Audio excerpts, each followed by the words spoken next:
Polwel park Bangladesh police কর্তৃক পরিচালিত। এই পার্কেও রয়েছে ঝুলন্ত সেতু, আরও আছে সুইমিং পুল, বিভিন্ন শিশুতোষ রাইড। এছাড়াও রয়েছে 9D মুভি দেখার সুযোগ, রয়েছে কটেজ সুবিধা। সেই কটেজে শুয়ে শুয়ে উপভোগ করা যায় হ্রদের বিশালতা।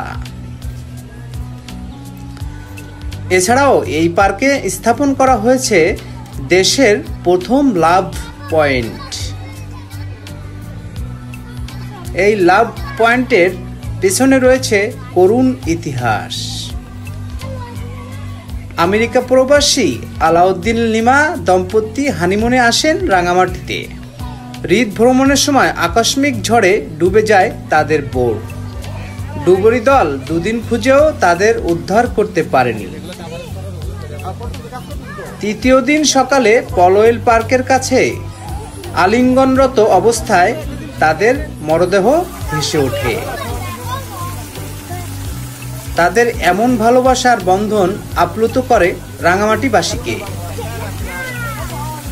দাবি ওঠে তাদের স্মরণে লাভ পয়েন্ট স্থাপনের। ফলে এই পার্কেই স্থাপন করা হয় এই লাভ পয়েন্ট।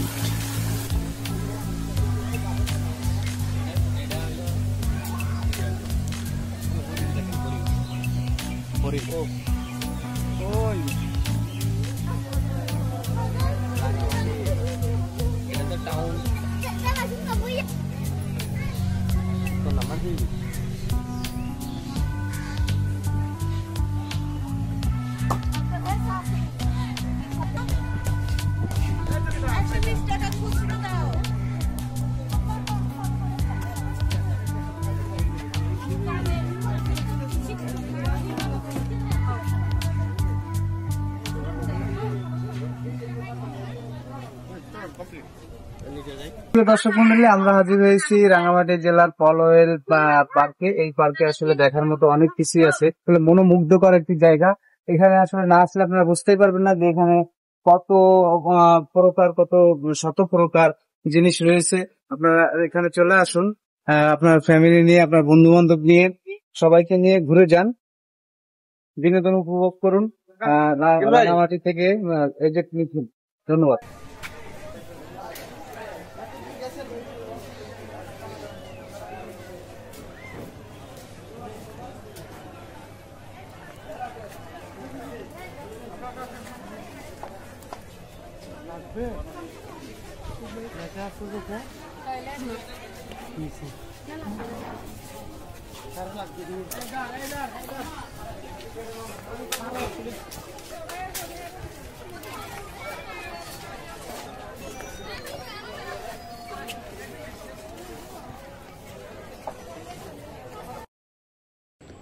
মুগ্ধতার সড়ক আসাম বন্তি কাপ্তাই সড়ক। পাহাড়ের বুক চিরে একে একে চলে গেছে এই সড়ক। সড়কটির প্রধান বৈশিষ্ট্য হচ্ছে এক পাশে বিস্তৃত কাপ্তাই হ্রদের নীল জলরাশি, অন্য পাশে বিশাল পাহাড়। চলার পথে একজন পর্যটক গাড়িতে বসেই একসঙ্গে উপভোগ করতে পারবেন পাহাড় ও হ্রদের সৌন্দর্য। 18 কিলোমিটারের এই সড়কের 2 পাশের সৌন্দর্য দেখলে মনে হবে বিধাতা আপন হাতে সৃজন করেছে এমন রূপ। তাই স্থানীয়রা সড়কের নাম দিয়েছেন মুগ্ধতার সড়ক। পর্যটকদের পাশাপাশি স্থানীয়দের পছন্দের অন্যতম স্থান সড়কটি। এখানে গড়ে উঠেছে বেশ কিছু রিসোর্ট। সেখানে রয়েছে রাত্রি যাপনের সকল সুবিধা। করা যায় ক্যাম্প ফায়ার, ইচ্ছা করলে থাকতে পারবেন তাঁবুতেও, হাউস বোটে। গেল 2 থেকে 3 বছরের মধ্যে রাঙামাটির পর্যটন শিল্পে যুক্ত হয়েছে হাউস বোট। এখানে বর্তমানে হাউস বোটের সংখ্যা 12টি। প্রতিটি হাউস বোটেই রয়েছে থাকা খাওয়ার সুব্যবস্থা। বোটগুলো ঘুরে বেড়ায় হ্রদের বুকে। প্রতিটি বোটই যেন এক একটি ভাসমান বাড়ি। এই বোটগুলোতে রয়েছে আধুনিক সব সুবিধা।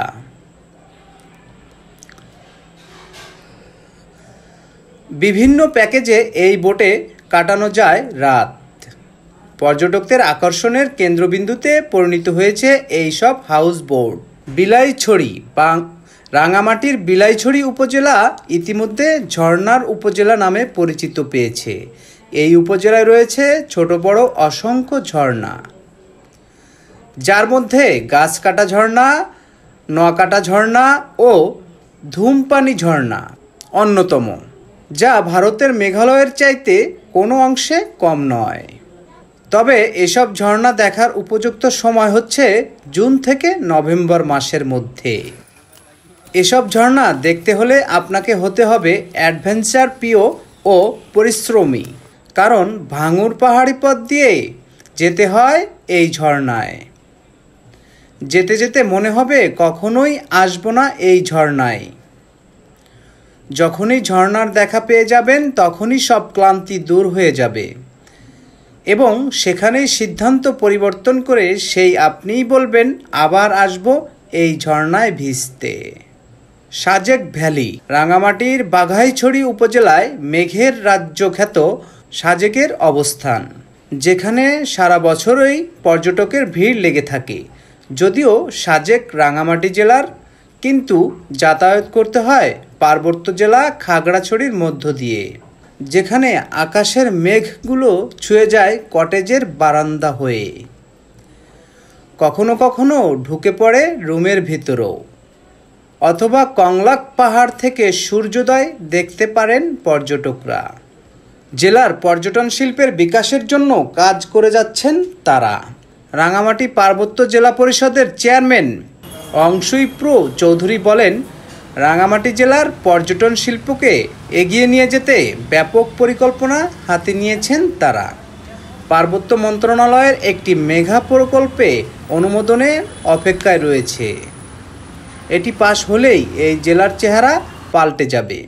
তিনি বলেন, আমরা মেগা প্রকল্প অনুমোদনের জন্য বসে নেই। পরিষদের আর্থিক সামর্থ্যের মধ্যে ছোট ছোট প্রকল্প গ্রহণ করছি। মোট কথা, কাজ থেমে নেই। আমরা চাই বাংলাদেশে পর্যটন শিল্পের আইডল জেলা হবে রাঙামাটি। সে লক্ষ্যে আমরা সবাই একত্রে কাজ করে যাচ্ছি। স্যার, রাঙামাটি যেহেতু একটা পর্যটন এলাকা, এই পর্যটকদের উদ্দেশ্যে আপনার কোনো সুপরামর্শ অথবা কোনো কথা আছে কিনা?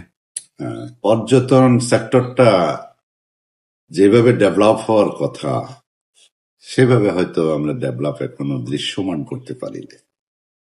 তবে মাননীয় সাংসদ মহোদয় আমাকে যে পরামর্শগুলো দিয়েছেন কিছু কিছু ক্ষেত্র ডেভেলপ করার জন্য, সেই উদ্যোগ আমরা গ্রহণ করেছি। ইতিমধ্যে পার্বত্য মন্ত্রণালয় আমাদের ৩-৪ বছর হয়েছে একটা প্রকল্প আমরা সাবমিট করেছি। এই প্রকল্পটা যদি আপনার অনুমোদন হয়ে আসে একনেক থেকে, তাহলে আমরা একটা দৃশ্যমান একটা পর্যটন বান্ধব এলাকা হিসেবে রাঙামাটিকে আমরা গড়ে তুলতে পারব।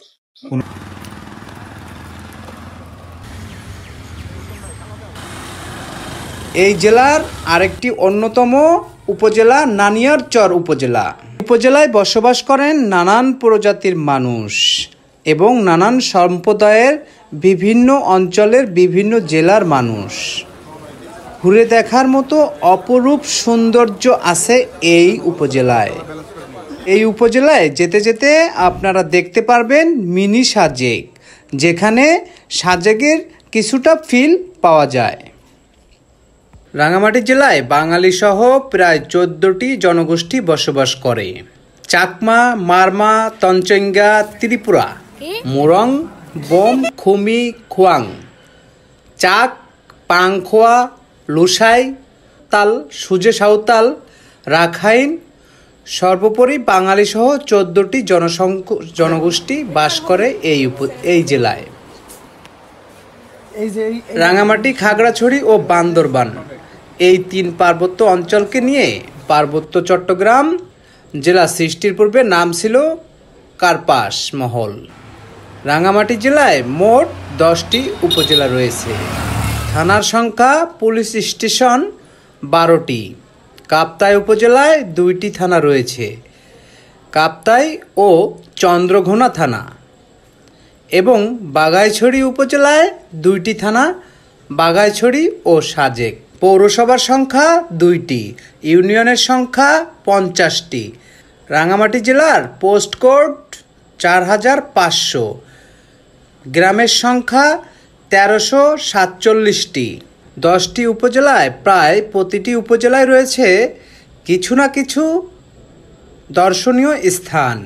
রাঙামাটি সদর উপজেলা, কাপ্তাই উপজেলা, কাউখালী উপজেলা, বাঘাইছড়ি উপজেলা, বরকল উপজেলা, লংগদু উপজেলা, রাজস্থলী উপজেলা, বিলাইছড়ি উপজেলা ও জোড়াইছড়ি উপজেলা, সর্বশেষ নানিয়ারচর উপজেলা।